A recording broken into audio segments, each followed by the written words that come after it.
أعوذ بالله من الشيطان الرجيم.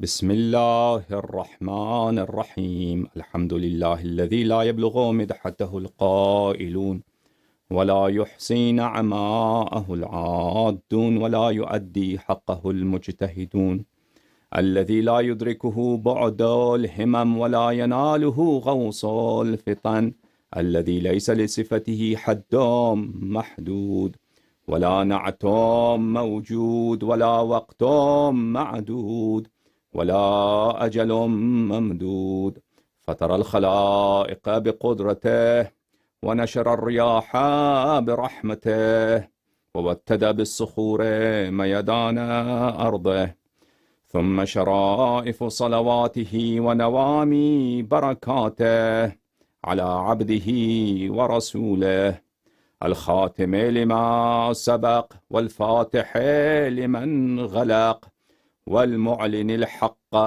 بالحق الدافع جيشات الأباطيل والدامغ صولات الأطاليل، العبد المؤيد والمنصور المسدد المصطفى الأمجد المحمود الأحمد، سيدنا ونبينا وحبيب قلوبنا أبي القاسم المصطفى محمد، الذي بلغ الرسالة صادعا بها وحمل على المحجة دالا عليها، وعلى أهل بيته الطيبين الطاهرين الذين أذهب الله عنهم الرجس وطهرهم تطهيرا، ولا سيما بقية الله في الأرضين وحجته في العالمين، روحي وأرواح العالمين لتراب مقدمه فداء، واللعن الدائم على أعدائهم وغاصبي حقوقهم وجاحدي مناقبهم ومنكري فضائلهم من الآن إلى أبد الآبدين. فأعوذ بالله من الشيطان الرجيم. بسم الله الرحمن الرحيم. واذكر في الكتاب مريم إذ انتبذت من أهلها مكانا شرقيا فاتخذت من دونهم حجابا فأرسلنا إليها روحنا فتمثل لها بشرا سويا، قالت إني أعوذ بالرحمن منك إن كنت تقيا، قال إنما أنا رسول ربك لأهب لك غلاما زكيا، قالت أنى يكون لي غلام ولم يمسسني بشر ولم أك بغيا، قال كذلك قال ربك هو علي هين ولنجعله آية للناس ورحمة منا وكان أمرا مقضيا. صدق الله العلي العظيم. اللهم صل على محمد وآل محمد وعجل فرجهم الشريف. اللهم كن لوليك الحجة بن الحسن صلواتك عليه وعلى آبائه في هذه الساعة وفي كل ساعة وليا وحافظا وقائدا وناصرا ودليلا وعينا حتى تسكنه أرضك طوعا وتمتعه فيها طويلا طويلا. اللهم صل على محمد وآل محمد. سلام على آل ياسين. السلام عليك يا داعي الله ورباني آياته.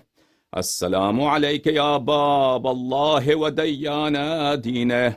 السلام عليك يا خليفة الله وناصر حقه ورحمة الله وبركاته. سيدي يا أيها العزيز، مسنا وأهلنا الضر وجئنا ببضاعة مزجاة فأوف لنا الكيل وتصدق علينا، إن الله يجزي المتصدقين. اللهم صل على محمد وآل محمد وعجل فرجهم الشريف.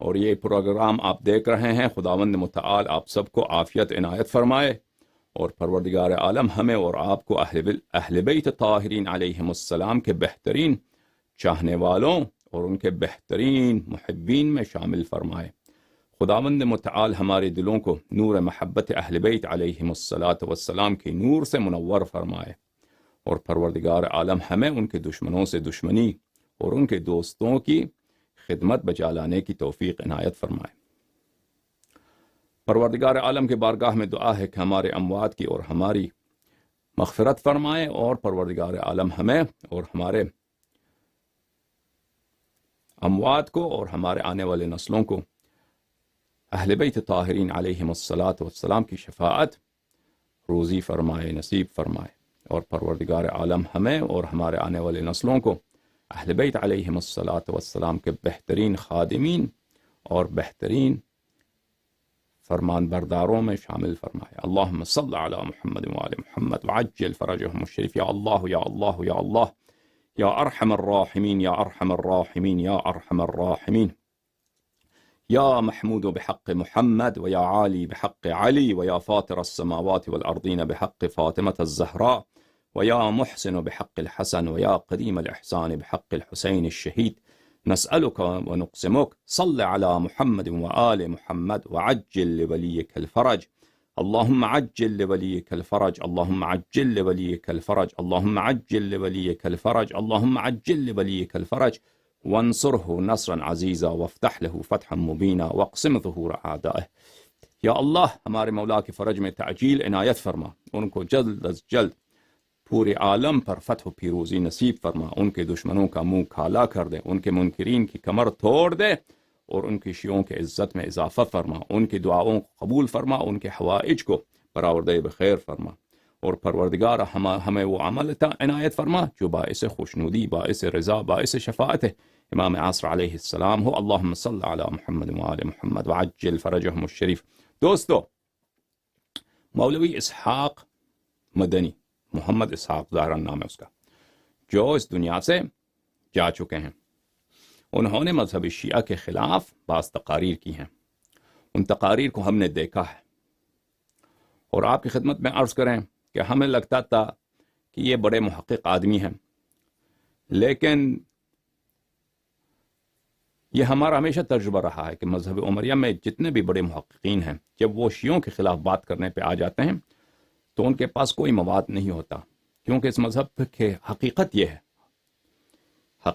ہے، اور اس کے سامنے یا جو شخص اہل تحقیق ہو وہ خود بخوبی دیکھ سکتا ہے کہ جماعت عمریہ کے پاس ہمارے مذہب کے خلاف کوئی دلیل نہیں، کوئی حجت نہیں ہے، سوائے یہ کہ اگر وہ کوئی احتجاج کرنا چاہیں تو یا کوئی عذر و بہانہ لانے کی کوشش کریں تو ان کا ہمیشہ عذر و بہانہ اس کا لازم جو ہوتا ہے، وہ جو بھی دلیل لائیں گے، جو بھی طعن لائیں گے ہمارے مذہب کے خلاف، اس کا لازم جو ہوگا ان کی اپنی کفر ہوگی، یعنی ایک اپنے کفر کے بغیر یا کوئی بہت بڑی جھوٹ کے علاوہ ہمارے مذہب پہ کوئی اعتراض نہیں کر سکتے۔ اور اس کا ایک واضح ثبوت آپ کے سامنے یہ بندہ حقیر ہے، سراپا تقصیر ہے، کہ ہم کئی سالوں سے پکار رہے ہیں جماعت عمریہ کے علماء اور محققین کو، آئیے ہم سے احتجاج کیجئے، محاجہ کیجئے، استدلال کیجئے، محاورہ کیجئے، مناظرہ کیجئے، جو ہمارے اور آپ کے درمیان اختلافی مسائل ہیں سامنے نہیں آتے۔ دلیل کیا ہے عزیزو؟ دلیل یہی ہے کہ ان کے پاس کچھ بھی نہیں ہے، کچھ بھی۔ اگر ان کے پاس دلائل ہوتے وہ ایک لمحہ بھی، ایک سیکنڈ بھی وہ انتظار نہ کرتے، وہ کہتے کہ آ جاؤ جواب دے دو۔ سمجھ میں آ رہی بات آپ کو؟ تو مولوی اسحاق اس باوجود اس کے پاس مطالعہ کافی ہے، لیکن وہ جب مذہب شیعہ کے خلاف بولتا ہے تو سوائے یہ کہ بچگانہ، احمقانہ اور غیر معقول باتیں اور ایسے اعتراضات جو بالکل جہل پہ مبتنی ہیں، اس کے علاوہ اس کے پاس کوئی دلیل نہیں ہے میرے عزیزوں۔ اور اسی طرح جو میکینک محمد علی مرزا صاحب ہیں، ان کا بھی بعض انہوں نے جملے کہے ہیں جو صرف ان کے اپنی جہالت پر یا ان کی اپنی حماقت پر مبتنی ہے۔ تو عزیزو، ان کے جوابات، ان کے اشکال کیا ہے، ان کے اشکال کے مقابلے میں جو جواب اس سے پہلے ہم آ کے دیکھتے ہیں کہ ان کے اپنے پاس نظریہ امامت جو ہے، عقیدہ خلافت جو مذہب عمری میں ہے، وہ کیا چیز ہے۔ دیکھیں عزیزو، اگر کوئی شخص کسی اور کو طعنہ دیتا ہے کہ تجھ میں یہ عیب ہے، اگر وہ اس کی اپنی حال تو کچھ ہونا ہے۔ کوئی ایسا شخص جو دنیا کا سب سے بڑا جاہل ہے، ان پڑھ ہے، کچھ پڑھ بھی نہیں سکتا، الف بے کا پتہ نہیں، وہ جا کے دنیا کے سب سے بڑے پروفیسر کو طعنہ دے کہ آپ جاہل ہیں، تو لوگ کیا کہیں گے اس کو؟ ہاں، تو اس کو حماقت کے سوا، پاگل پن کے سوا، دیوانگی کے سوا آپ کچھ کہہ سکتے ہیں؟ نہیں۔ اسی طرح جماعت عمریہ، ان کا اپنا نظریہ امامت، نظریہ عقیدہ خلافت جو ہے اتنی احمقانہ ہے کہ وہ، میں نے بار بار کہا ہے کہ وہ اپنے لوگوں کو بتا نہیں سکتے کہ ان کا عقیدہ کیا ہے۔ جیسا کہ ان کے عقیدہ خلق اعمال میں، کسب اعمال میں، ان کا عقیدہ جو ہے رؤیت رب العالمین میں، کہ ایک طرف سے کہیں کہ اللہ تعالیٰ جسم نہیں، دوسری طرف سے کہیں گے کہ وہ سر کی آنکھ سے نظر آتا ہے۔ ان چیزوں کو وہ اپنے عوام کے سامنے پیش نہیں کر سکتے۔ اسی طرح یہی مسئلہ ہے میرے عزیزوں، ان کے عقیدہ امامت کیا ہے کہ رسول پاک صلی اللہ علیہ وآلہ وسلم دنیا سے چلے گئے اور کسی کو اپنا جانشین معین نہیں کیا۔ نہ صرف کہ جانشین معین نہیں کیا، یہ بھی نہیں بتایا کہ اگر میں تم پہ چھوڑتا ہوں کہ تم انتخاب کرو، یہ بھی نہیں بتایا کہ میں معین نہیں کرتا، تم پہ چھوڑتا ہوں۔ ہاں، اور یہ بھی نہیں بتایا کہ میں تم کے لیے چھوڑتا ہوں کہ تم کس طریقے سے انتخاب کرو، کس طریقے سے تم اپنے لیے امامت اور خلافت پہ جو دعویٰ ہوگا، جو نزاع آئے گا، اس کو کس طرح حل کرو، یہ بھی نہیں بتایا۔ حالانکہ اللہ کو بھی پتا تھا کہ رسول اللہ صلی اللہ علیہ وآلہ وسلم کو دنیا سے جانا ہے، اور اسی طرح خود رسول پاک صلی اللہ علیہ وآلہ وسلم کو بھی پتا تھا۔ اور میرے عزیزوں، رسول پاک صلی اللہ علیہ وآلہ وسلم اور اللہ تعالیٰ نے یہ بھی بتایا کہ رسول پاک صلی اللہ علیہ وسلم جانے کے وقت حالت یہ تھی کہ قرآن ابھی جمع نہیں ہوا تھا، سنت مدون نہیں تھا۔ صحابہ کی یہ حالت ہے کہ ان میں جماعت عمریہ کے نزدیک جو سب سے عالم، سب سے اعلیٰ درجے کا، جو سب سے افقہ جو صحابی ہے، وہ عمر ہے۔ اس کو بنیادی باتیں اسلام کی پتہ نہیں، نماز نہیں آتا، ہم نے دکھایا کل آپ کو، طہارت اس کو نہیں آتی، ٹھیک ہے نا؟ یہ ان کے اپنی کتابوں سے ہم نے ثابت کیا، یہ ان کے سب سے افقہ صحابہ کی بات ہو رہی ہے۔ اچھا، اس کے علاوہ میرے عزیز، انہوں نے بتایا کہ ان کے صحابہ ایسے ہیں کہ ان میں سے بہت سارے حوض کوثر پہ آئیں گے اور ان کو جہنم کی طرف دھکیل دیا جائے گا۔ یعنی آنے والے نسلیں، رسول پاک صلی اللہ علیہ وسلم کے بعد کتنے نسل آئیں گے قیامت تک اللہ جانتا ہے، کتنے نسلیں آئیں گی۔ ابھی جو ہیں، ابھی رسول پاک صلی اللہ علیہ وسلم کے وفات، ان کی شہادت سے آج تک 1434 سال گزر چکے ہیں لگ بھگ، ٹھیک ہے؟ اب آگے قیامت تک کتنے ہزار سال باقی ہیں، اللہ جانتا ہے کتنے نسلیں آئیں گی۔ تو عزیزوں، وہ آنے والے نسلوں میں ان کے بعد میں کتنی ضلالت ہوگی، کتنے ضلالت سے مراد ذات کے ساتھ یعنی گمراہی، کتنے ان میں اختلاف ہوگا، نزاع ہوگا، ان کو تو چھوڑیے، وہ اپنے صحابہ کے متعلق انہوں نے بتایا۔ صحابہ کے متعلق رسول پاک صلی اللہ علیہ وآلہ وسلم نے بتایا کہ تم میں سے بہت سارے جہنم جاؤ گے۔ اور یہ بھی ہم نے پچھلے درسوں میں آپ کو سکھایا اور بتایا کہ رسول پاک صلی اللہ علیہ وسلم نے فرمایا کہ بعض صحابہ کا فتنہ دجال کے فتنے سے بھی اعظم ہوگا، بعض صحابہ کا فتنہ دجال کے فتنے سے بھی زیادہ بھیانک ہوگا، زیادہ خوفناک ہوگا، یہ بھی بتایا رسول پاک صلی اللہ علیہ وسلم نے۔ تو دیکھیں عزیزو، جب حالت یہ ہے کہ نہ قرآن مدون، نہ سنت مدون، صحابہ، اغلب صحابہ ابھی مسلمان ہوئے ہیں، جو پرانے مسلمان ہیں وہ ان کی بھی علمی حالت کوئی ایسی نہیں ہے، اور ان کی عملی حالت صحابہ کی دیکھیے کہ وہ عمل کے لیے، ایک آدمی علم نہیں ہے، چلیں عمل اچھا ہے، وہ منحرف نہیں ہوتا، لیکن ان کی عملی حالت دیکھیں کہ رسول پاک صلی اللہ علیہ وسلم خود فرما رہے ہیں کہ یہ جہنم جائیں گے، ٹھیک ہے نا؟ اگر اس کے باوجود عزیزو، اس کے باوجود کوئی خلیفہ تعین نہیں کرتا اور یہ بھی نہیں بتاتا کہ تم میرے بعد کیا کرو، تم میرے بعد میں تم پہ چھوڑتا ہوں، یہ بھی نہیں بولا، بس دنیا سے چلے گئے، ہاں پتہ بھی تھا کہ چلے جائیں گے، بولا ہی نہیں، اور یہ بھی نہیں بتایا کہ میں تم پہ چھوڑتا ہوں تو تم کیسے کرو، شورا کرو، تم انتخابات کراؤ، اہل حل و عقد کون ہے، اس کی تعریف کچھ بھی نہیں بتایا، کچھ بھی نہیں معلوم ہو، سب مجہول. تو عزیزو، جماعت عمریہ کا جو عقیدہ امامت و خلافت ہے، یہ ایک ایسے قبیح بات ہے جو اللہ تعالیٰ سے نسبت دیا جا رہا ہے، جو رسول پاک صلی اللہ علیہ وسلم سے نسبت دیا جا رہا ہے.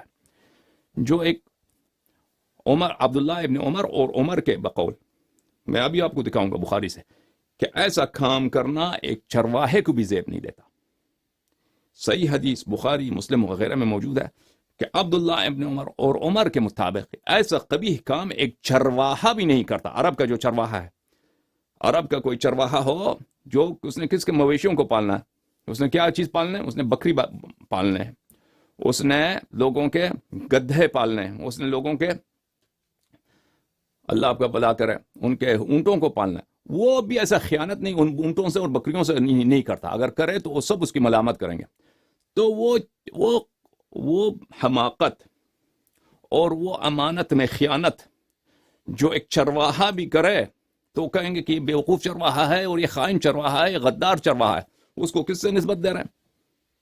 اللہ تعالیٰ سے اور رسول اللہ صلی اللہ علیہ وآلہ وسلم سے. تو آپ مجھے بتائیے ان کا نظریہ، ابھی آپ بتائیے کہ ان کے نظریہ امامت جو میں نے نقل کیا ہے، کیا یہ باتیں میں نے ان کے اپنی کتب سے ثابت نہیں کیا ہے؟ سب ثابت کر چکے ہیں عزیزوں. اچھا، لیکن مزید آپ کی خدمت میں اضافہ کرتے جائیں کہ صرف یہ نہیں ہے، بلکہ رسول پاک صلی اللہ علیہ وآلہ وسلم نے یہ بھی فرمایا کہ میرے بعد میرے امت 73 فرقوں میں تقسیم ہوگی. 73 فرقوں میں تقسیم ہوگی. سمجھ میں آ رہی بات؟ اور وہ سب جہنمی ہوں گے سوائے ایک فرقہ کے. ملاحظہ فرمائیے. اور یہ میں سب باتیں آپ کو اختصار کے ساتھ بتاتا ہوں، ان سب میں بڑی تفصیل ہے. یہ کتاب سقیم سنن ابن ماجہ تالیف ہے محمد ناصر الدین البانی کے. انہوں نے جو صحیح روایات ہیں ابن ماجہ قزوینی کے، انہوں نے الگ کیے ہیں اس کو. مجلد ثالث، چھاپ مکتبۃ المعارف للنشر والتوزیع، یہاں پہ صفحہ نمبر 307. روایت کرتے ہیں ابو ہریرہ سے کہ ابو ہریرہ نے روایت کیا ہے حضرت رسالت مآب صلی اللہ علیہ وآلہ الاطیاب سے، تفرقت الیہود علی 71 فرقہ، کہ یہودی جو ہیں وہ کتنے فرقوں میں بڑھ گئے؟ 71 فرقوں میں. وتفترق امتی علی 73 فرقہ، اور میری امت جو ہے 73 فرقوں میں تقسیم ہوگی. اچھا، اگلی حدیث وہ بھی صحیح ہے، اگلی حدیث بھی صحیح. اچھا، افترقت الیہود علی 71 فرقہ، یہودیوں کے کتنے فرقے بن گئے؟ 71. فواحدۃ فی الجنہ و70 فی النار. اللہ اکبر. یعنی یہ کوئی نئی بات نہیں ہے افتراق کہ امت اپنے انبیاء کے بعد وہ مختلف فرقوں میں بڑھ جاتے ہیں. نئی بات نہیں ہے. اور یہ کہ ان میں سے سب جہنمی سوائے ایک فرقے کے، یہ بھی کوئی نئی بات نہیں ہے. تو یہ بات ان کے اپنی امت میں بھی ہونی ہے، ان کے اپنی امت میں ہونی ہے. اور یہ صرف یہ افتراق نہیں ہے، تغییر احکام، تحریف احکام الدین، سنت کی تبدیلی، سنت کا ضیاع، ان کو ضائع کرنا، فراموش کرانا، یہ سب جو پرانے امتوں میں ہو چکا ہے اس امت میں بھی آئے گی نا، اس امت میں بھی آئے گی. سب کا خبر دیا. اچھا، ابھی صرف افتراق کی بات ہو رہی ہے، لیکن دوسرے جو مصائب ہیں پرانے امتوں نے کیا کیا؟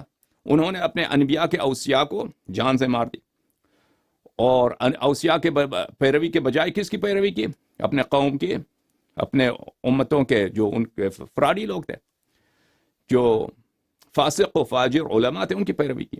اپنے احکام کو انہوں نے چینج کیا، احادیث کو چینج کیا، فرامین الہی کو چینج کیا، عبادات کے طرق کو چینج کیا، اور اس کے علاوہ کن چیزوں کو چینج کیا؟ حتیٰ کہ انہوں نے اپنے کتب کو، اپنے مصاحف کو بھی انہوں نے چینج کیا ہے. سمجھ میں آ رہی بات آپ کو؟ اچھا، تو ابھی اس کی بات نہیں ہو رہی ہے، لیکن یہ اتنی بات تو لازمی ہے کہ 70 فی النار، یہود 71 فرقے میں بڑھ گئے اور ایک جنتی، باقی سب جہنمی. وافترقت النصارى، نصارہ جو ہے 72 فرقوں میں بڑھ گئے. کتنے؟ 72. ف71 فی النار وواحدۃ فی الجنہ، 71 جہنم میں اور ایک جنت میں. اور مسلمان، والذی نفس محمد صلی اللہ علیہ وآلہ بیدہ، اور اللہ رسول پاک صلی اللہ علیہ وآلہ وسلم تاکید کے ساتھ کہ اس میں کوئی شک ہی نہیں ہے، اس میں کوئی تردید ہی نہیں ہے. کیا؟ قسم اس اللہ کی کہ میری جان نبی کریم صلی اللہ علیہ وآلہ وسلم کے نفس نفیس اس اللہ کے ہاتھ میں ہے. لتفترقن بتحقیق بلا شک و بلا ریب، ہر آئینہ متفرق ہو جائے گی میری امت علی 73 فرقہ، 73 فرقوں میں، 73 فرقوں میں. واحدۃ فی الجنہ و72 فی النار، 72 جہنم میں، 72 جہنم میں، ایک فرقہ اس میں سے ہوگا جنتی، ایک فرقہ جنت. قیل یا رسول اللہ من ہم؟ قال الجماعہ.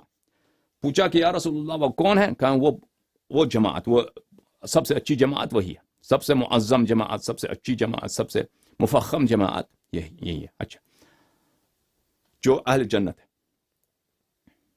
میرے عزیزوں، تو 72 جہنم میں، یعنی اختلاف جو پہلے امتوں میں ہوئے ہیں، یہود میں 70 فرقے جہنم، 71 بنے 70 جہنمی. نصارہ 72 بنے 71 جہنمی. مسلمانوں میں اختلاف ان سے بھی زیادہ ہے.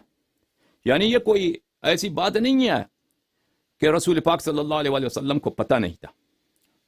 رسول اللہ صلی اللہ علیہ وآلہ وسلم کو پتہ نہیں تھا. اچھا،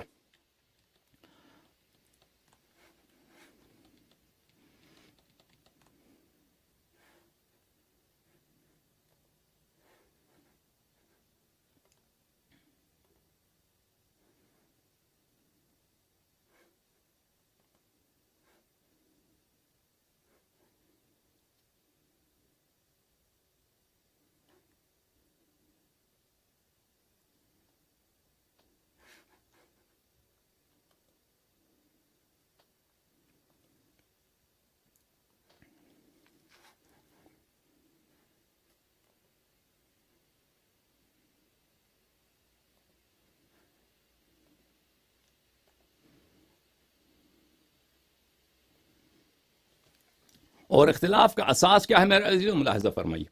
کتاب الملل والنحل للشہرستانی، عبد الکریم الشہرستانی، اشاعرہ کا بہت بڑا متکلم اور ان کا بہت بڑا عالم. جزء اول چھاپے مؤسسۃ الحلبی فی القاہرہ، سنہ 1968 میں یہ کتاب چھپی. یہاں پہ ملاحظہ فرمائیے، الخلاف الخامس، 5واں اختلاف مسلمانوں میں امامت میں ہے، اور یہ سب سے بڑی اختلافت ہے. سب سے بڑی خلاف جو ہے، سب سے بڑا نزاع، دوسری چیزوں میں جو نزاع ہے وہ جنبی ہے، اسی سے متفرع ہے. جو سب سے بڑا نزاع ہے وہ کیا ہے؟ خلاف بین الامت، خلاف الامامہ، امامت کے مسئلے پر، خلافت کے مسئلے پر، جانشینی کے مسئلے پر خلاف. اذ ما سل سیف فی الاسلام علی قاعدۃ دینیۃ مثل ما سل علی الامامۃ فی کل زمان. کہ ایسا کوئی دین کا کوئی مسئلہ نہیں ہے، توحید ہو، نبوت ہو، اصول دین، فروع دین، کہ اس پہ اتنا تلوار چلایا گیا ہو، اتنے خون بہائے گئے ہوں، جیسے کہ نزاع امامت اور نزاع خلافت پہ جو جتنا خون بہایا گیا ہے. یہ سب سے بڑا اختلاف ہے مسلمانوں میں. یہ کتاب ہے تفسیر القرآن الحکیم، تالیف الشیخ محمد عبدو، جزء الثامن، 8واں مجلد، چھاپ مصر، سنہ 1338 ہجری قمری، یعنی 100 سال پہلے کتاب چھپی ہے مصر میں. یہ صفحہ 217 ہے. شیخ محمد عبدو سید، یہ جو جمال الدین افغانی وغیرہ ان کے ساتھی تھے، یہ لوگ یہ اکٹھے تھے. اچھا، لافتراق هذه الامه في دينها تطبیق او اتباع. افتراق مسلمین کے متعلق بات کرتے ہیں کہ یہ امت، یعنی امت اسلامیہ، دین میں یہ مختلف فرقوں میں بٹ گئے ہیں. وما تبعها من ضعفها في الدنيا، اور دین میں متفرق ہو جانے کے بعد دینی اختلافات کی وجہ سے یہ امت کمزور ہو گئی ہے.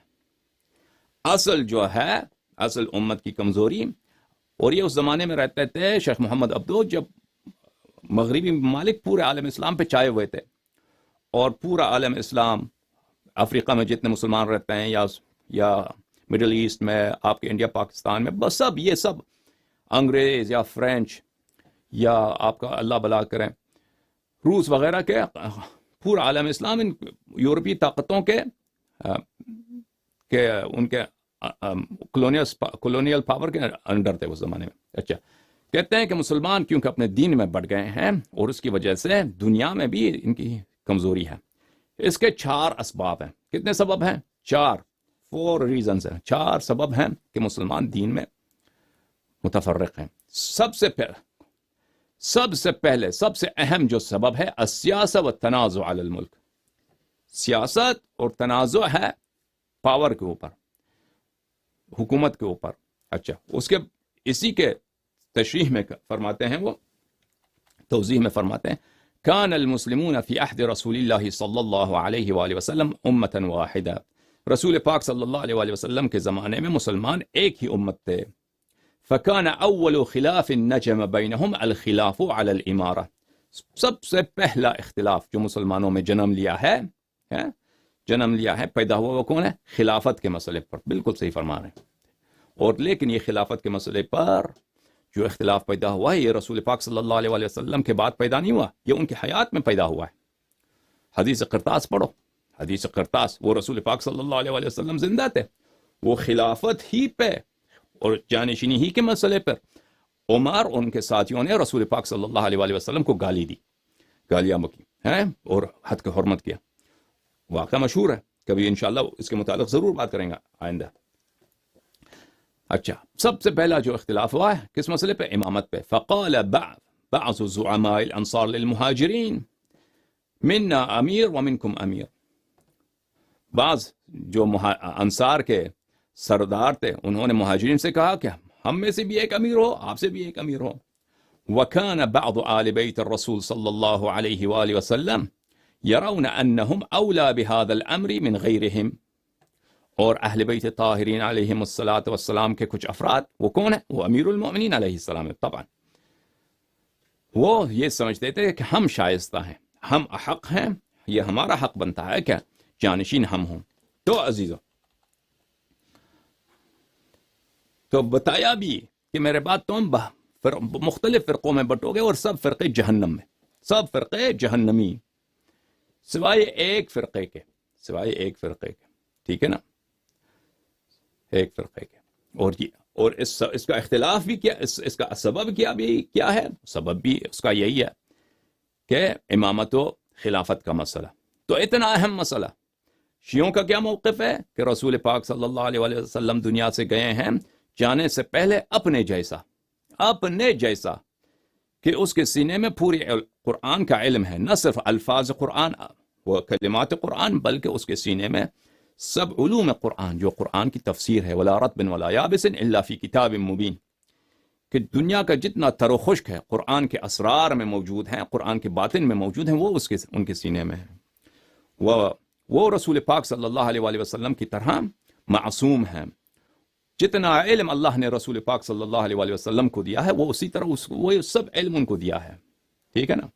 اور جو مسائل پر ان کے کہ وہ محو اثبات میں ہے، محو اثبات میں ہے، وہ مسائل جن کی وجہ سے تقدیرات ہر سال بدل جاتی ہیں، وہ مسائل، وہ امور جن کی وجہ سے مقدرات بن جاتے ہیں، تقدیر چینج ہو جاتے ہیں.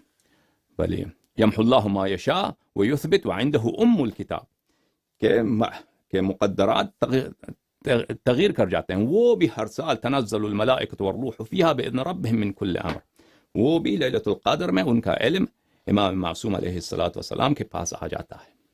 کیونکہ معاشرہ ہے ان پڑھ، نہ قرآن جمع کیا گیا ہے، نہ سننا. قرآن جمع بھی ہوا ہو نا، قرآن ناطق تو نہیں ہے.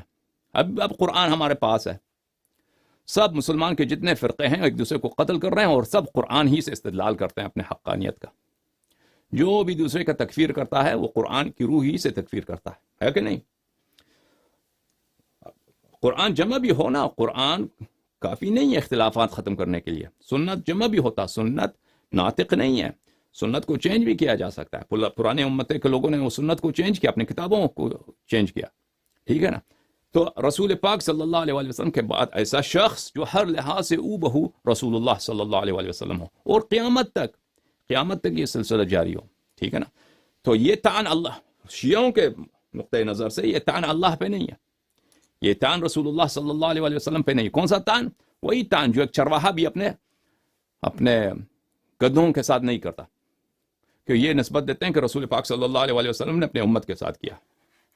اچھا، مزید دوستو ملاحظہ فرمائیے کہ رسول پاک صلی اللہ علیہ وآلہ وسلم نے اپنے صحابہ سے کیا فرمایا.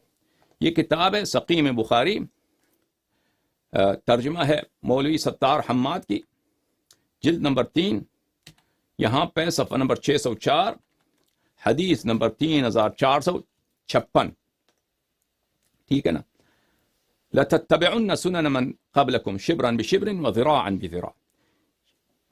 اب حضرت ابو سعید خدری رضی اللہ تعالی عنہ سے روایت ہے کہ نبی کریم امین صلی اللہ علیہ وآلہ وسلم نے فرمایا یقیناً تم مسلمان بھی اپنے سے پہلے لوگوں کی بالشت بالشت اور ہاتھ ہاتھ، یعنی منہ بمنہ، بالشت بالشت ہاتھ ہاتھ، بالشت اس کو بولتے ہیں یہاں سے یہاں تک، یعنی قدم بقدم ان کے جو طریقہ کار ان کے تھے انہی طریقہ کار کی تم پیروی کرو گے. بالشت بالشت اور ہاتھ ہاتھ، قدم بقدم پیروی کرو گے. اگر وہ کسی سانڈے کے بل میں داخل ہوئے ہوں گے. سانڈا کس کو بولتے ہیں عزیزو؟ سانڈا بولتے ہیں ذب کو. وہ کس کو بولتے ہیں؟ یعنی چپکلی. چپکلی جو بڑا ہوتا ہے، بڑا چپکلی ہوتا ہے، وہ عرب میں، صحرا میں، وہ پہاڑوں میں وہ بہت بڑے ہوتے ہیں، اور یہ عرب کہتے ہیں اس کو چپکلی. اور عمر کا پسندیدہ غذا جو تھا یہ چپکلی تھا. آپ کو پتہ ہے عمر کا جو پسندیدہ غذا تھا، کھانا تھا، وہ چپکلی خور. اور اس کی تمنا یہ کہتا تھا، میری تمنا یہ ہے کہ ہر سوراخ میں جس میں وہ چپکلی رہتا ہے اس میں ایک چپکلی کے بجائے 2 موٹے چپکلی ہوں. یہ الفاظ مختلف روایات سے اس سے مروی ہیں عمر سے. یہ چپکلی خور خلیفہ. اچھا، تو رسول پاک صلی اللہ علیہ وسلم نے فرمایا کہ اگر یہ ایک مثال ہے، ایک ضرب المثل ہے، کہ اگر وہ کسی سانڈے کے بل میں، کسی سانڈے کے سوراخ میں داخل ہوئے ہوں گے تو تم بھی اس میں گھس جاؤ گے. یعنی پرانے امت والے وہ کسی سانڈے کے بل میں شاید داخل نہ ہوئے ہوں، لیکن مقصد یہ ہے کہ جو بھی کام انہوں نے کیے ہیں ان کے طریقہ کار تم اپناؤ گے، ان کا طریقہ کار تم اپناؤ گے. ہم نے عرض کیا اللہ کے رسول صلی اللہ علیہ وآلہ وسلم پہلے لوگوں سے مراد یہود و نصارہ ہیں. نبی کریم امین صلی اللہ علیہ وآلہ وسلم نے فرمایا اور کون ہو سکتے ہیں؟ یعنی بالکل منظور کون ہے، مقصود کون ہے؟ یہود نصارہ. یہود نصارہ. تو ایک سے خطاب فرمایا؟ صحابہ سے. صحابہ سے. اب یہ کہیں گے کہ یہ صحابہ مقصود نہیں ہے. صحابہ بالکل مقصود ہیں. اگر میں آپ سے کہتا ہوں کہ آپ لوگ جو ہے کسی مجلس میں بیٹھے ہیں، حاضرین سے آپ خطاب کر کہتے ہیں کہ آپ لوگ مثلا بیوقوف ہو، تو کوئی کہہ سکتا ہے کہ آپ نے ان کو نہیں کہا ہے، ان کو گالی نہیں دی ہے؟ بالکل ان کو کہا ہے. یہ آپ کوئی بھی خطاب آپ کسی جمع سے کر دیں، کہہ دیں کہ آپ لوگ یہ کریں گے، تو بعد میں یہ کہنا کہ یہ مقصود یہ نہیں، حاضر مجلس میں حاضر لوگ نہیں تھے، یہ اور لوگ مقصود ہیں، یہ بالکل بکواس ہے. تو یہ خود عدالت صحابہ کا کہ اسقاط کے لیے کافی ہے. آپ چھوڑتے ہیں اس بات کو، صحابہ اس میں شامل ہیں، یہ تو ظاہر سی بات ہے، اس نزاع کو چھوڑ بھی دیں نا. بات تو صحیح ہے کہ پہلے والے امتوں نے جو کام کیے ہیں وہ اس امت میں آئیں گے. مثلا پرانے امتوں میں نے کیا کیا؟ وہ 71 فرقوں میں بٹ گئے، سب جہنمی ہو گئے. انہوں نے اپنے کتاب کو، ان کا جو وحی الہی تھا، نصارہ کا انجیل تھا، یہود کا جو تورات تھا، اس کو چینج کیا، اس کو تحریف کیا. اس کے بعد انہوں نے اپنے انبیاء کے سنن کو چینج کیا. انہوں نے اپنے انبیاء علیہ السلام کے جو ان کے احکام تھے، شراب حرام تھا، اس کو شراب پینا پسند ہے، اس کو جائز کسی نہ طریقے سے جائز قرار دیا. حدیث بنا دی کہ مثلا حضرت عیسیٰ علیہ السلام نستجیر باللہ شراب بھی شاید اس طرح بنایا ہوا. خلاصہ سور کا گوشت پسند تھا، سور حرام ہے شریعت میں، وہ حکم چینج کر دو. اس طرح کے. اور جو اوصیاء برحق تھے انبیاء علیہ السلام کے، جو ایسے انحرافات کے خلاف وہ بولتے تھے، آواز اٹھاتے تھے، ان کو زبردستی سے خاموش کیا. ان لوگوں نے قتل کیا اپنے انبیاء علیہ السلام کے اوصیاء طاہرین کو. سمجھ میں آئی بات آپ کو؟ تو یہ سب پرانے امتوں میں جاری ہیں، اس امت میں بھی جاری ہوگا. تو جب رسول پاک صلی اللہ علیہ وسلم نے فرمایا، اب مان بھی لینا عزیزو کہ اس خطاب میں صحابہ شامل نہیں ہیں، تابعین کا نسل، تابع تابعین شامل نہیں ہیں، اس کے بعد والے آنے نسلیں شامل ہیں. تو ہم آپ سے پوچھتے ہیں کہ ان سب ایسے انحرافات کو روکنے کا طریقہ کار کیا ہے؟ اے اللہ، جب تجھے پتا ہے کہ وہی مصیبتیں جو ماضیہ میں آئی ہیں وہی مصیبتیں اس امت پر اس دین پہ بھی آئے گا.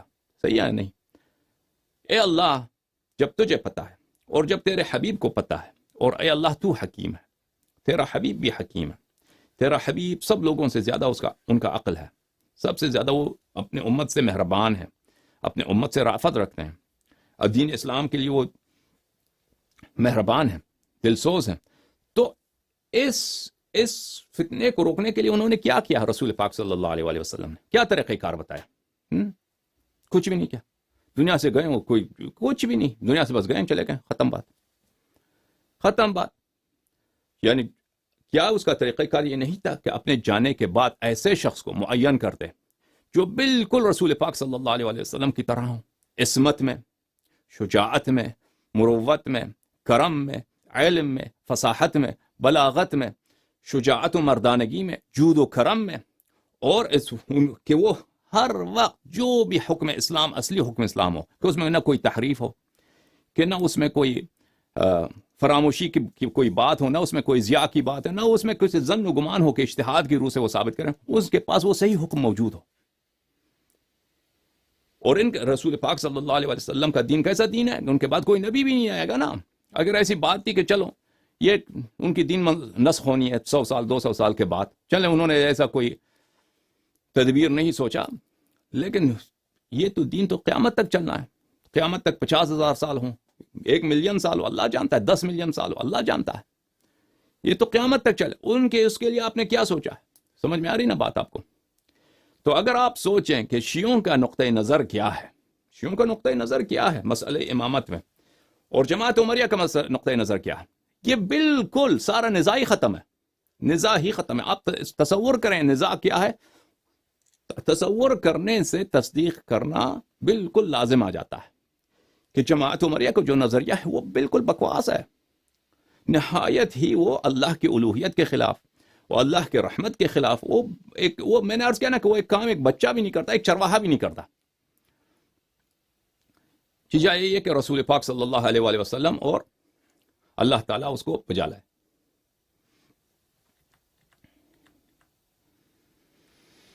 اچھا، بات اس سے بھی بڑھ کر ہے میرے عزیزوں، بات اس سے بھی بڑھ کر ہے.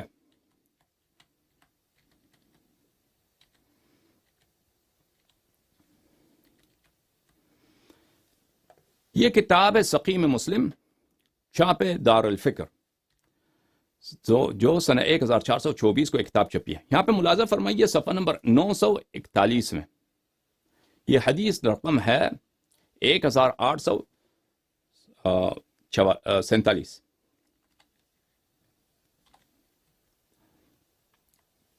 روایت ہے حذیفہ ابن الیمان رضی اللہ تعالی عنہ سے کہ رسول پاک صلی اللہ علیہ وآلہ وسلم نے فرمایا یکون بعد ائمة لا يهتدون بہدائی ولا يستنون بسنتی وسيقوم فيهم رجال قلوبهم قلوب الشیاطین فی جثمان انس.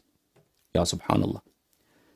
رسول اللہ صلی اللہ علیہ وآلہ وسلم نے فرمایا کہ میرے بعد ایسے خلیفے ہوں گے، ایسے امام ہوں گے، مسلمانوں کے ایسے لیڈر ہوں گے، لا يهتدون بہدائی، کہ وہ میرے ہدایت کے طریقہ کار پہ نہیں ہے، میری دین پہ نہیں ہے، میری جو ہدایت ہے، میں اللہ کی جانب سے جو قرآن جو سنت لے کے آیا ہوں وہ اس پہ نہیں ہے. ولا یستنون بسنتی، اور نہ وہ میرے سنت کی اتباع کرتے ہیں. وسیقوم فیہم رجال، ان میں سے ایسے بھی افراد ہوں گے، ان میں سے میرے بعد جو ائمہ آئیں گے جو میری ہدایت پہ نہیں ہے، جو میری سنت پہ نہیں ہے، ان میں سے ایسے بھی افراد ہوں گے قلوبہم قلوب الشیاطین فی جثمان انس، کہ ان کی روح جو ہوگی، ان کا قلب جو ہوگا، روح جو ہوگا، دل جو ہوگا، وہ شیطان کا روح ہوگا. شیطان کا روح، شیطان کا گوشت انسان کی روح میں. اللہ، شیطان بالکل ابلیس اگر انسان کی شکل میں ظاہر ہو جائے، ایسے لوگ میرے بعد آ جائیں گے، خلیفہ بن جائیں گے، امام بن جائیں گے مسلمانوں کو. یا رسول اللہ، جب آپ کو پتا ہے کہ آپ کے بعد ایسے لوگ امام بن جائیں گے مسلمانوں کے، تو آپ نے کیوں نہیں بتایا؟ کوئی طریقہ کار تو بتاتے ہیں نا کہ آپ کے بعد امام کو، یہ جو بخاری نے حدیث لایا الائمۃ من قریش، یہ تو کافی تو نہیں ہے. قریش کہ امام صرف قریش سے ہوں گے، زیادہ بتاؤ، زیادہ توضیح دو کہ وہ آپ کے بعد ہم کیا کریں، کس کی اتباع کریں، کہ اس کی اتباع کریں. یا اگر آپ کہتے ہیں کہ آپ پہ چھوڑتے ہیں آپ الیکشن کریں، وہ طریقہ کار بتاؤ. کچھ بھی نہیں بتایا. جب آپ کو پتہ ہے کہ اتنا خطرناک مسئلہ ہے، اور مسلمانوں کا دین بھی کون بناتا ہے عزیزوں؟ مسلمانوں کو اگر مختلف فرقوں میں بانٹتا بھی ہے کون ہے؟ یہی جو مسلمانوں کے جو خلفاء ہیں، جو امام ہیں، جو سیاست والے ہیں، وہی کرتے ہیں. انہی کی وجہ سے مسلمان مختلف فرقوں میں بٹے ہیں. اچھا، کل ہم نے آپ کو صحیح حدیث دکھایا پچھلے حلقے میں کہ رسول پاک صلی اللہ علیہ وآلہ وسلم نے صحابہ سے خطاب کر کے فرمایا کہ آپ میں سے ایسے لوگ ہیں جن کا فتنہ میرے نزدیک دجال ملعون کے فتنے سے بھی زیادہ خوفناک ہے. اللہ اکبر. دجال ملعون کے فتنے سے بھی زیادہ بھیانک ہے. وہ احادیث ہم نے آپ کو دکھایا. اب ملاحظہ فرمائیے. کتاب الموسوعہ مسند احمد بن حنبل، جلد نمبر 35، طبع مؤسسۃ الرسالہ، چھپا ہے یہ کتاب سنہ 1420. یہاں پہ صفحہ نمبر 222، حدیث نمبر 21296، فرمایا کہ حاشیہ نمبر 1، حدیث صحیح. حدیث صحیح ہے. اچھا، ابو ذر رضی اللہ تعالی عنہ وسلام من اللہ علیہ نے فرمایا کہ میں رسول پاک صلی اللہ علیہ وآلہ وسلم کے ساتھ چل رہا تھا. فرمایا لغیر الدجال اخوفنی علی امتی، میں جو ڈرتا ہوں اپنی امت میں دجال سے بھی زیادہ وہ دجال نہیں، کوئی اور شخص ہے، کوئی اور افراد ہیں. اچھا، اور افراد ایسے ہیں جن سے میں دجال سے زیادہ بھی اپنے امت پہ کیا ہوں؟ خوفزدہ ہوں. قالها ثلاثا، 3 مرتبہ فرمایا، 3 مرتبہ تکرار کیا کہ دجال سے ایسے افراد ہیں جن کا مجھے خوف ہے، وہ دجال سے بھی زیادہ کیا ہیں؟ خوفناک ہیں. قال قلت یا رسول اللہ، میں نے عرض کیا یا رسول اللہ صلی اللہ علیہ وآلہ، ما هذا الذي غیر الدجال اخوفك على امتك. میں نے عرض کیا یا رسول اللہ، وہ کون ہیں جو دجال سے بھی زیادہ آپ ان سے خوفناک ہیں اپنے امت کے لیے؟ اپنے لیے تو خوفناک نہیں ہے رسول پاک صلی اللہ علیہ وآلہ. دجال کا یا غیر دجال کا کیا ضرر پہنچائے گا ہمارے پیارے رسول صلی اللہ علیہ وآلہ وسلم؟ ہم امت کی بات ہو رہی ہے. امت کے لیے دجال سے بھی زیادہ آپ خوف زدہ ہیں. وہ کون ہیں؟ فرمایا ائمۃ مضلین. فرمایا کہ امام، خلفاء جو گمراہ کرنے والے ہیں. گمراہ کرنے والے ائمہ، گمراہ کرنے والے امام اور خلفاء، ان کے لیے میں سب سے زیادہ خوفزدہ ہوں. تو میرے عزیزوں، 2 حدیثوں کو ساتھ رکھیے. ایک حدیث میں صحابہ سے کہا کہ آپ لوگ ایسے ہیں، آپ میں سے ایسے ہیں کہ کیا؟ آپ میں سے ایسے ہیں کہ آپ کا فتنہ دجال کے فتنے سے میرے لیے زیادہ خوفناک ہے. پھر فرمایا، ابو ذر سے فرمایا کہ ایسے لوگ ہیں جن کے فتنے سے میں دجال کے فتنے سے زیادہ خوفزدہ ہوں. پوچھا ابو ذر نے کہ کون ہے؟ فرمایا کہ ائمۃ مضلین، وہ ایسے لوگ ہوں گے جو امام ہوں گے، گمراہ کرنے والے امام ہوں گے. تو پتہ یہ چلا عزیزوں کہ پہلی تو بات تو یہ ہے کہ خلافت کا مسئلہ، امامت کا مسئلہ نہایت اہم ہے، کیونکہ جو ایسے برے امام آئیں گے رسول پاک صلی اللہ علیہ وآلہ وسلم کے، ایسے امام آئیں گے، ایسے خلفاء آئیں گے جو بالکل انسان کی شکل میں وہ شیطان ہیں، یا ان کا فتنہ دجال کے فتنے سے بھی اعظم ہے. لیکن اس 2 حدیث کو جب آپ ملاتے ہیں تو کیا پتہ چلتا ہے عزیزوں؟ کل والے حدیث اور آج والے حدیث کو، کہ وہ لوگ جن کے فتنے سے رسول صحابہ سے فرمانا کہ آپ میں سے ایسے ہیں کہ جن کے فتنے سے میں دجال کے فتنے سے بھی زیادہ خوف زدہ ہوں. وہ کون سے صحابت ہے؟ وہی صحابت ہے جو امامت اور خلافت کے منزلت پہ پہنچے. انہی کی بات ہو رہی ہے. اور صحابہ میں سے کون ہے امامت اور خلافت کی منزلت پہ پہنچے؟ صرف 3 اور 4. ایک ہے ابو بکر، ایک ہے عمر، ایک ہے عثمان، ایک ہے معاویہ. مروان ابن الحکم اس کی صحابیت میں وہ بھی خلیفہ بنا ہے. اس کی صحابیت میں اعتراض ہے بھائی کہ وہ شک ہے وہ صحابی ہے یا نہیں.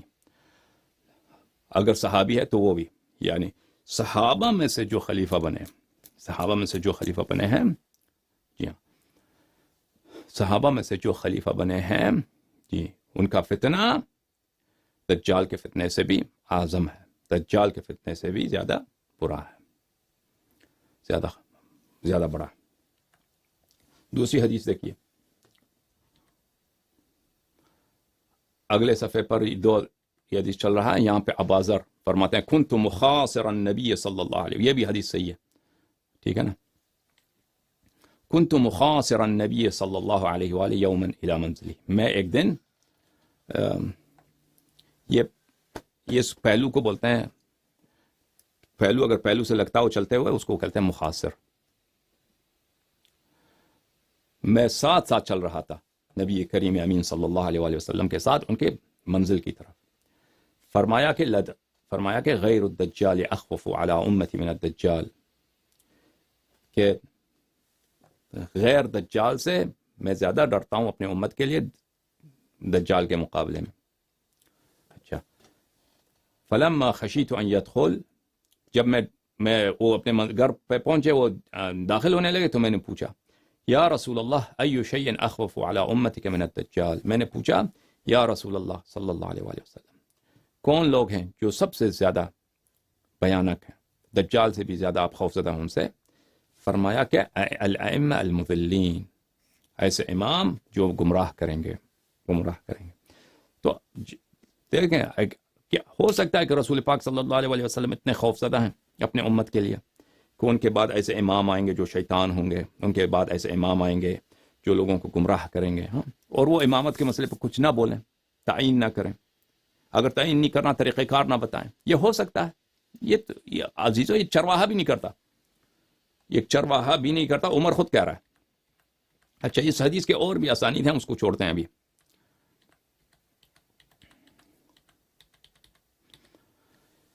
یہ حدیث جو دجال والی ہے اس کو چھوڑتے ہیں ابھی، اس کے اور بھی ہے۔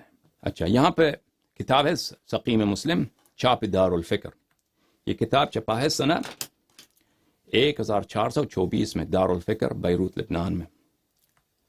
ملاحظہ فرمائی یہاں پہ صفحہ نمبر 927، باب الاستخلاف و ترک، اپنے بعد کسی کو خلیفہ بنانا یا نہ بنانا خلیفہ بنانا یا نہ بنانا، اس کی بات ہو رہی۔ اچھا، یہ روایت ہے 4607 ہیں۔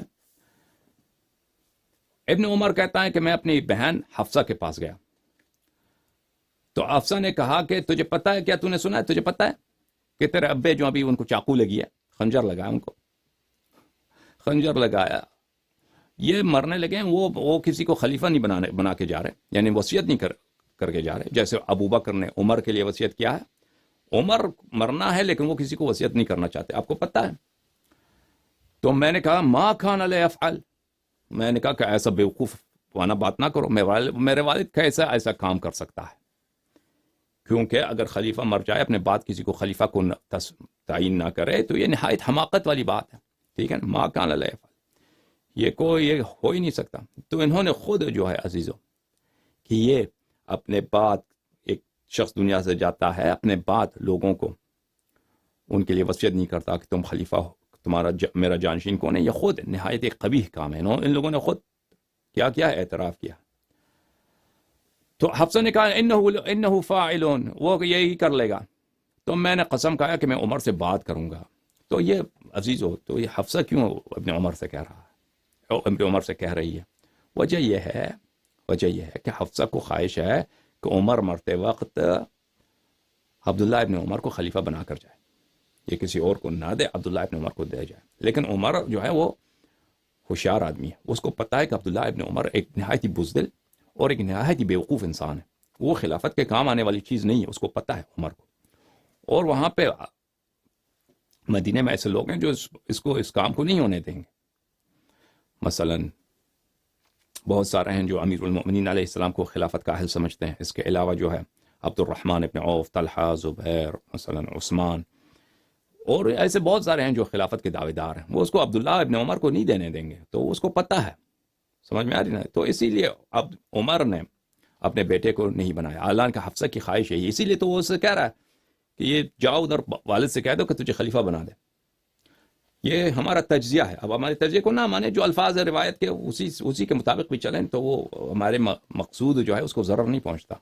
تو بہرحال میں نے کہا کہ میں عمر سے بات کرتا ہوں، میں گیا عمر کے پاس، ثم قلت له، عمر سے میں نے کہا انی سمعت الناس یقولون مقالا فعلیت ان اقولها لک، میں نے کچھ باتیں سنی ہیں، میں آیا ہوں آپ کے پاس وہ باتیں کرنے کے لیے. عبداللہ ابن عمر اپنے ابے عمر سے کہہ رہا ہے زعموا انک غیر مستخلف. لوگ کہتے ہیں کہ آپ جو ہیں مستخلف نہیں ہیں، کسی کو اپنے بعد اپنا وصی بنا کر نہیں جا رہے، اپنا جانشین بنا کر نہیں جا رہے. وَإِنَّهُ، وہ کہہ رہے ہیں کہ عبداللہ عمر کی بات سنیے، اور عمر ان کی اس بات سے توافق کرتا ہے، موافقت کرتا ہے. خوب سنیے کیا ہے. وَإِنَّهُ، بے شک، لو كان لك راعي ابل او راعي غنم، اگر اے عمر، اگر تیرے پاس اونٹوں کا ایک چرواہا ہو، یا لیمز کا، شیپ کا، بیڑ بولتے ہیں تمہیں، اس کا ایک چرواہا ہو، بکریوں کا چرواہا ہو. ثم جاءك وتركها، اور وہ چرواہا کو تم نے دیا ہے کہ بھئی یہ گلہ ہے، یہ جماعت ہے کس کا، اونٹوں کا یا بکریوں کا یا گدھوں کا، اس کو لے کے جاؤ ادھر صحرا میں، اس کو چرانے کے لیے. یہ چرواہا واپس آ جائے، وہ ترکہا، اور اس کو ایسے ادھورا چھوڑ دے، ایسے بغیر کسی بندوبست کرنے کے بغیر کہ کوئی شخص اس کی دیکھ بھال کرے، پھر آ جائے، اس کے بغیر ایسے ہی آ جائے. یعنی ایک چرواہا آپ کے مویشیوں کو صحرا لے کے گیا ہے، اور بغیر اس کے کوئی ایک دوسرے چرواہے کو وہاں پہ معین کرے، وہ ایسے ہی واپس آ گیا. یعنی اس جانشین تعین کرنے کے بغیر واپس آیا ہے. ٹھیک ہے نا.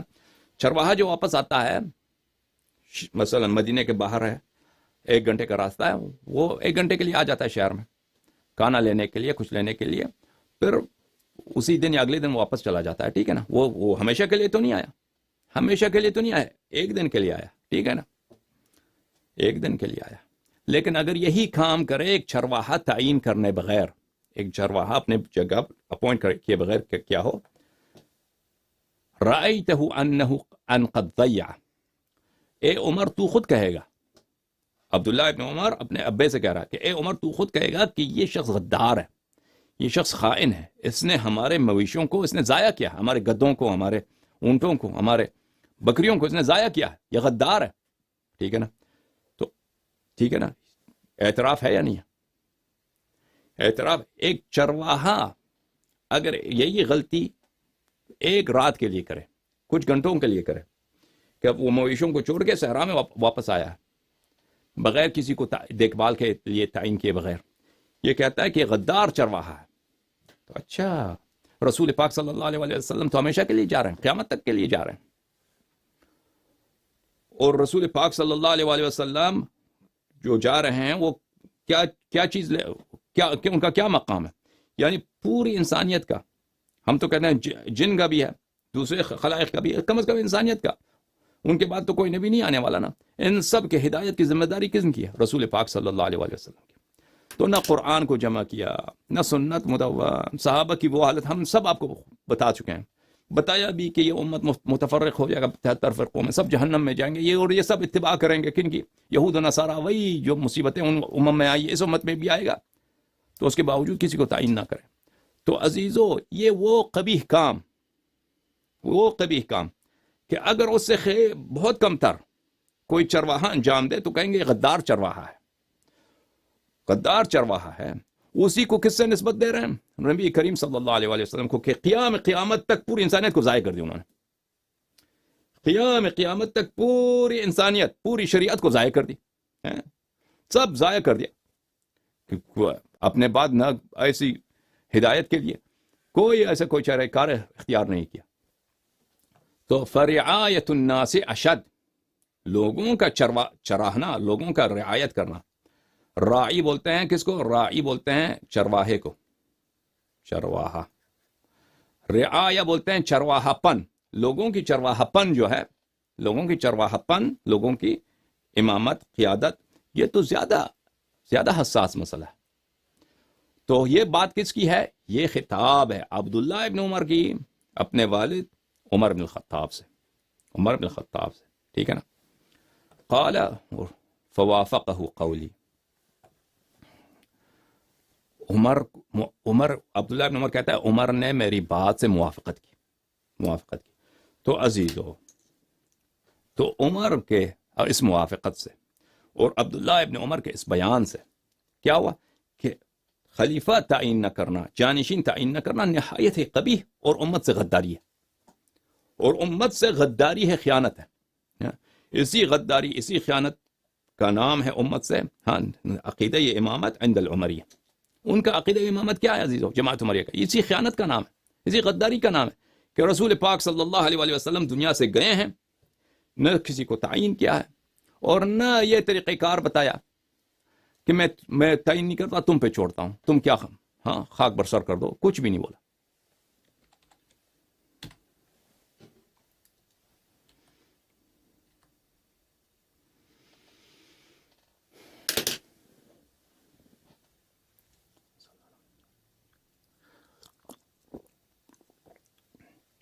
سلام اللہ علی الحسین، لعنت اللہ علی یزید۔ عبداللہ ابن عمر، اور عمر کے بہت سارے کرتوت ہیں تاریخ میں، اگر ہم آپ کو دکھائیں، اگلے دنوں میں انشاءاللہ کچھ دکھائیں گے آپ کو، باپ کا بھی اور بیٹے کا بھی، دل خوش ہو جائے تمہارا۔ اچھا،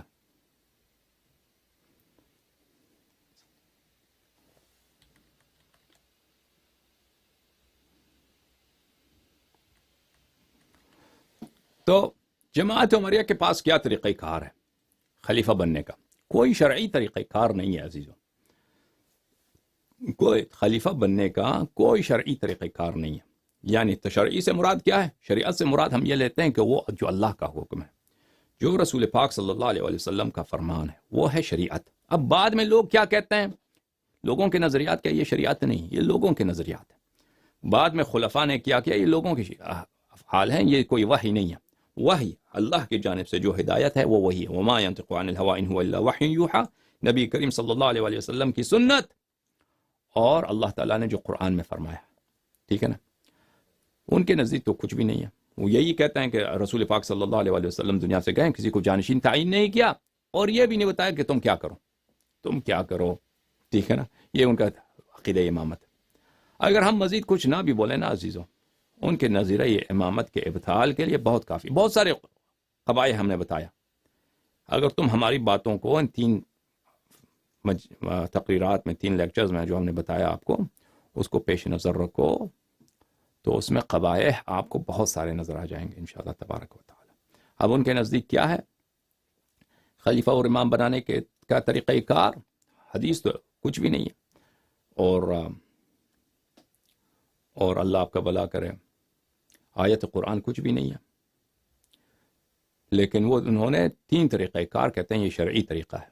شرعی اس لیے کہ بادشاہوں نے، خلفاء نے یہ کام کیے ہیں، بادشاہوں نے اور خلفاء نے یہ کام کیے ہیں۔ وہ 3 طریقہ کار بالاختصار ہم آپ کو بتاتے ہیں۔ یہ کتاب ہے الامامۃ العظمیٰ عند اہل السنۃ والجماعہ، تالیف الشیخ عبداللہ ابن عمر ابن سلیمان الدمیجی، طبع الدار الطیبہ۔ اچھا، یہاں پہ صفحہ نمبر 125، یہ نہایت ایک بہت ہی تحقیقی کتاب ہے کہ نظریہ امامت و خلافت کیا ہے جماعت عمریہ کے نزدیک۔ الفصل الرابع، طرق انعقاد الامام، کہ امام کیسے امام بنتا ہے، امامت منعقد ہونے کے طریقے۔ عند النظر الى نصوص الكتاب والسنة فإننا لا نجد هناك نصا صريحا في تعيين الطريقة التي تثبت بها الامامة للامام۔ کہتے ہیں کہ جب ہم نصوص کی طرف جاتے ہیں، قرآن مجید اور احادیث کی طرف، تو یہ نظر آتا ہے کہ بالتحقیق کہ ہمیں کوئی ایسا نص نہیں ملتا جو صریح ہو کہ امام کس طریقے سے ہم تعین کریں اور کس طریقے سے امام کی امامت ثابت ہوتی ہے۔ دیکھیں، ٹھیک ہے، کہتے ہیں ہمارے پاس کوئی نص ہی نہیں، الحمدللہ، نہ کتاب میں نہ سنت میں۔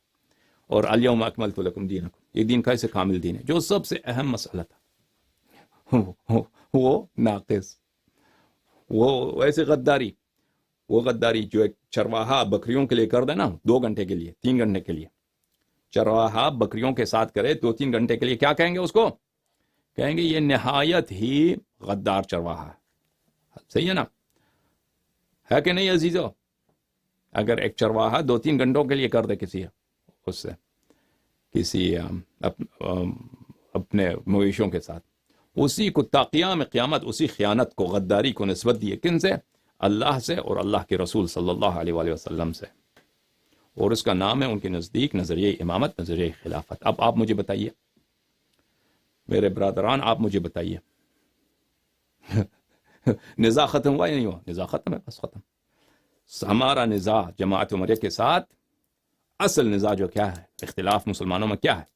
مسئلہ امامت پر، مسئلہ جانشینی پر۔ ان کا صرف بات ہی سنیں کہ یار تم جماعت عمریہ کی بات کیا ہے، عقیدہ کیا ہے مسئلہ امامت میں، تم اپنا عقیدہ بتاؤ۔ ان کی عقیدہ اگر وہ ایمانداری سے کوئی آپ کو بتائے نا تو آپ بلا جھجک کہہ دیں گے کہ یہ باطل ہے، یہ تو باطل، یہ ہو ہی نہیں سکتا۔ شیعوں کی طرف آ جائیں، شیعہ کیا کہتے ہیں؟ ہاں، من کنت مولا فہذا علی علیہ السلام مولا، جس کا میں آقا ہوں امیر المؤمنین علیہ السلام، جو رسول پاک صلی اللہ علیہ وآلہ وسلم کی ہی طرح ہیں، علی علیہ السلام کا نفسی، حدیث صحیح مصنف ابن ابی شیبہ کہ امیر المؤمنین علیہ السلام ہر لحاظ سے میری طرح، انت منی بمنزلت ہارون من موسیٰ، جس طرح ہارون علیہ السلام حضرت موسیٰ علیہ السلام کے معجزات کے شریک، ان کے وحی کے شریک، ان کے علم کے شریک، ان پر ایمان لانے کے مرتبے پہ شراکت، ان حق طاعت پہ شریک، صحیح ہے۔ اور وہ تمام مراتب امیر المؤمنین علیہ السلام کے لیے ثابت ہے۔ بلی انما یرید اللہ لیذھب عنکم الرجس اہل البیت ویطہرکم تطہیرا، جس طرح رسول پاک صلی اللہ علیہ وآلہ وسلم طاہر مطہر ہیں، امیر المؤمنین علیہ السلام اسی طرح طاہر مطہر ہیں۔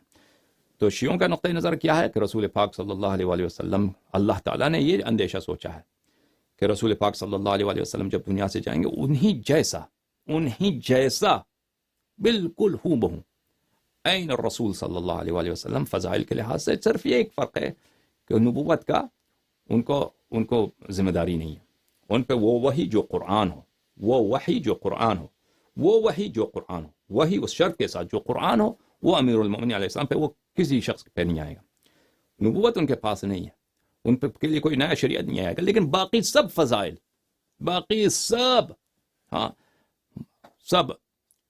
جو خصال ہیں رسول پاک صلی اللہ علیہ وآلہ وسلم کے، جو سب محاسن ہیں رسول پاک صلی اللہ علیہ وآلہ وسلم، ہر لحاظ سے وہ امیر المؤمنین علیہ السلام، ان کے بعد ان کے اوصیاء، قیامت تک یہ ان کے اوصیاء کے لیے ثابت ہے، تاکہ آنے والے نسلیں آئیں گے، قیامت تک جتنے لوگ آئیں گے وہ اس ہدایت سے محروم نہ رہیں، حمایت، تاکہ اگر امت والے کتاب چینج کریں، امت والے سنت چینج کریں، حکم چینج، جو بھی چینج کریں، جو لوگ ان کو حق کا پرواہ ہے، جن لوگوں کو واقعاً سنت رسول اور دین رسول صلی اللہ علیہ وآلہ وسلم چاہیے، وہ اہل بیت علیہ السلام کو مراجعہ کریں، وہ دین جو بغیر انحراف کے ہوں ان کو ملتا ہو۔ تو عزیزو، صرف قیاس کریں دو نظریوں کا مسئلہ امامت پر، ایمانداری کے ساتھ، کہ جماعت عمریہ امامت خلافت کے متعلق کیا کہتے ہیں، شیعہ کیا کہتے ہیں، تو نزاع ختم ہے، نزاع ہی ختم ہے۔ سمجھ میں آ رہی بات آپ کو؟ اچھا، تو وہ لوگ کیا کہتے ہیں کہ امام کس طریقے سے امام بنتا ہے؟ عزیزو، نص تو کوئی ان کے پاس نہیں ہے، ملاحظہ فرمائیے، الصواعق المحرقہ فی الرد علی اہل البدع والزندقہ، تألیف ابن حجر المکی الحیتمی، طبع مکتبۃ فیاض، یہ سنہ 1429 2008 میں کتاب چھپی ہے، ملاحظہ فرمائیے، صفحہ نمبر 57۔ امام کس طرح امام بنتا ہے عزیزو؟ الامامت، امامت کس طرح بنتا ہے؟ اما تثبت بنص من الامام على الاستخلاف واحد من اہلها، امام اس طرح امام بنتا ہے، خلیفہ اس طرح خلیفہ بنتا ہے کہ پچھلے خلیفے سے کوئی نص ہو، پچھلا خلیفہ نص کرے، نص ہو یعنی واضح کلمات ہوں، واضح کلمات کہ ان کے بعد کون خلیفہ بنے گا، واضح کلمات کہ کوئی ایسا شخص جو امامت کا اہل ہو ان کے بعد تعین کرے، جیسے مثلا ابو بکر نے عمر کو خلیفہ بنایا، اور اگر یہ ان سے پوچھیں یہ طریقہ کار کہاں، اس کی حدیث دکھاؤ، حدیث کوئی نہیں ہے، بس ابو بکر نے عمر کو بنایا، طریقہ کار یہی، اس سے دین بن گیا، ٹھیک ہے نا۔ وَأَمَّا بِعَقْدِهَا مِنْ أَهْلِ الْحَلِّ وَالْعَقْدِ لِمَنْ عُقِدَتْ لَهُ مِنْ أَهْلِهَا، اور یا یہ کہ طریقہ کار یہ ہے کہ خلافت، کوئی شخص خلیفہ بنتا ہے کہ اہل حل و عقد، اہل حل و عقد کس کو بولتے ہیں؟ حل بولتے ہیں کھولنے کو، اور عقد بولتے ہیں گرے لگانے کو، گرہ کھولنے اور گرہ لگانے والے لوگ، یہ گرہ کھولنے والے اور گرہ لگانے والے لوگ کون ہیں میرے عزیزوں؟ یہ امت کے جو متنفذین ہیں، جو اکابر ہیں، مثلا بڑے عالم، قبیلے کے سردار ہیں، جو فوج کے جرنیل ہیں، بڑے بڑے تاجر لوگ ہیں، مختلف صوبوں میں جو گورنر ہیں، ان کو بولتے ہیں اہل حل و عقد۔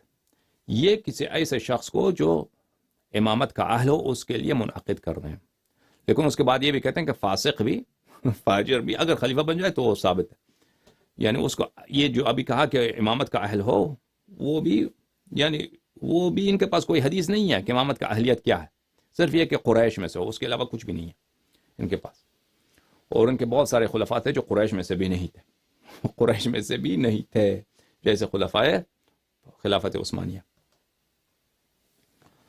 وَإِمَّا بِغَيْرِ ذَلِكَ، تو کتنے طریقے ہو گئے؟ ایک طریقہ یہ ہے کہ پچھلا امام اگلے امام کو تعین کرے، دوسرا طریقہ کار یہ ہے کہ اہل حل و عقد کسی کو تعین کرے۔ اچھا اہل حل و عقد، اس کے لیے کوئی حدیث ہے ان کے پاس؟ کوئی حدیث روایت نہیں ہے، آیت قرآن کچھ بھی نہیں ہے، یہ سب دین بناتے جاؤ، دین بناتے جاؤ۔ اور یہ اہل و عقد کس کو بنائے؟ کہتے ہیں وہ ایک فرد بھی کسی کے ساتھ بیعت کرے، دو فرد بھی کسی، تین فرد بھی کسی کے ساتھ بیعت کریں، وہ خلیفہ بن جاتا ہے۔ باقی امت سب پہ واجب ہے کہ اس کے ساتھ، یعنی یہ الیکشن کی بات نہیں ہو رہی ہے، اہل حل و عقد یہ کوئی الیکشن نہیں ہے، اس کا تم نہ سمجھو کہ یہ کوئی الیکشن کی بات ہو رہی ہے، جمہوریت، کوئی جمہوریت نہیں ہے۔ قبیلے کے دو سردار کسی شخص کے ساتھ، دو مجتہدین کسی شخص کے ساتھ بیعت کریں، تین مجتہد کسی شخص کے ساتھ، وہ امام بن جاتا ہے۔ یہ ایک اکثریت کی بات نہیں ہے، یہ اقلیت کی بات نہیں ہے، یہاں پر الیکشن کی کوئی بات نہیں ہے۔ یہ تو عزیزو، یہ جو مسلمان روشن خیال لوگ ہیں، وہ اسلام کے نام کو روشن کرنے کے لیے وہ جھوٹ بولتے ہیں کہ اسلام میں جمہوریت ہے۔ یہ بیعت جو ہے میرے عزیزو، یہ الیکشن اور ووٹ کا نام نہیں ہے، بیعت اس کا نام نہیں ہے، اور اہل حل و عقد یہ کسی پارلیمنٹ کا نام نہیں ہے۔ یہ لوگ جو کہتے ہیں، یہ پہلی بات تو یہ کہ اس کی نہ حدیث ہے نہ روایت ہے، یہ صرف علماء کے فتوے ہیں۔ یہ علماء کے جو فتوے ہیں، اس کا طریقہ کار کیا ہے؟ اس کا نہ الیکشن سے کوئی تعلق ہے، نہ پارلیمنٹ سے کوئی تعلق ہے، اور نہ ووٹنگ سے کوئی تعلق ہے، اور نہ جمہوریت سے کوئی تعلق ہے۔ یہ بس ایک طریقہ کار جو پہلے چلتا رہا ہے خلفاء کے زمانے میں، بنی امیہ کے زمانے میں، بنی عباس کے زمانے میں، اس کے بعد کہ مثلا ایک خلیفہ مر گیا، اس کو مار دیا کسی نے، تو فوراً 2 آدمی، 3 آدمی، 5 آدمی، 10 آدمی جنرل جو ہے کسی کے ساتھ بیعت کرتے، وہ خلیفہ بن جاتا ہے، بس خلیفہ بن گیا، ختم بات۔ اس کے ساتھ اب لڑنا حرام ہے، وہ سب مسلمانوں کا شرعی خلیفہ ہے، اس کی طاعت واجب ہے۔ سمجھ میں آ رہی بات؟ یہ ہو رہی ہے۔ اچھا، وَإِمَّا بِغَيْرِ ذَلِكَ، اور تیسرا طریقہ جو ہے بغیر ان 2 طرق کے، 2 طریقے تو اس نے بتا دیے، ایک نص ہے، ایک استخلاف ہے، ٹھیک ہے نا، ایک استخلاف ہے یعنی وصیت، استخلاف۔ ایک کیا ہے؟ اہل حل و عقد۔ دوسرا طریقہ، تیسرا طریقہ کہتا ہے بغیر ذالک، کہتے ہیں ایک تیسرا طریقہ بھی ہے، اس کا میں نام نہیں لیتا،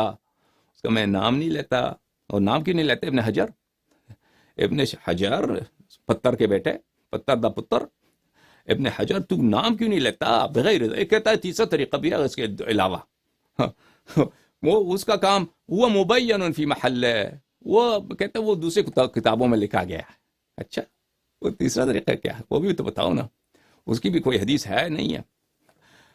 من کتب الفقہاء وغیرہ، فقہاء متکلمین نے اپنے کتاب میں بیان کیا۔ اچھا، وہ کون سے طریقہ کار؟ وہ بتاتا نہیں ہے، کیونکہ وہ نہایت ہی قبیح ہے۔ وہ کیا ہے کہ جو بھی فاسق فاجر شخص تلوار کے ذریعے، قتل و غارت کے ذریعے مسلمانوں پہ مسلط ہو جائے، اس کی بھی خلافت شرعی ہے، اس کی خلافت بھی شرعی۔ تو یہ 3 طریقے ان لوگوں کے پاس میرے عزیزو۔ اب میں کچھ تک گیا ہوں، 1 گھنٹے سے زیادہ میں نے بات کی ہے، اب اسی مقدار پہ کفایت کرتے ہیں۔ اب جو ہے میرے عزیزو، آپ کے کالز کا جواب دے دیں، کیا خیال ہے؟ اسی مقدار پہ کفایت کرتے ہیں۔ اب میرے عزیزو، جو اگر جماعت مخالف کا، یعنی ہمارے جو اہل قبلہ برادران ہیں، اور وہ ہمارے بھائی ہیں، ہم ان کی عزت کرتے ہیں، وہ ہم ان کے درمیان پلے ہیں، ان کے درمیان پڑے ہیں، بڑے ہیں، ان کو ہم جانتے ہیں، ان سے ہماری دوستی ہے، ایسی بات نہیں کہ ہم دشمن ہیں مخالفین کے۔ دیکھیں میرے الفاظ، میں سمجھتا ہوں میرے الفاظ تلخ ہیں، میرے الفاظ سری ہیں، میرے الفاظ بہت سارے کو کڑوا لگتا ہے، مجھے پتہ ہے، اس بات کا احساس ہے، لیکن صراحت لہجے کی ضرورت ہے عزیزوں، سچی بات کو، صحیح بات کو درست انداز میں بیان کرنے کی اس وقت اس کی ضرورت ہے. حق کے ساتھ تعارف کرنا یہ اس کا وقت نہیں ہے. آپ میرے بھائی ہیں جو اپنے آپ کو سنی کہتے ہو، میں آپ کو عمری کہتا ہوں، آپ مجھے جعفری کہتے ہیں، یہ کوئی گالی کی بات نہیں. آپ عمر کے پیروکار ہیں، میں آپ کو سنی نہیں مانتا. شرعی لحاظ سے میں آپ کو اہل سنت نہیں مانتا. آپ اہل سنت کہلانا چاہتے ہیں، میں آپ کو کہتا ہوں میرے اہل سنت بھائی، کوئی بات نہیں، لیکن آپ حقیقت میں اہل سنت نہیں ہیں. میں آپ کو پکارتا ہوں کہ میرے بھائیوں، میرے بہنوں، آپ پہلے کال کرو.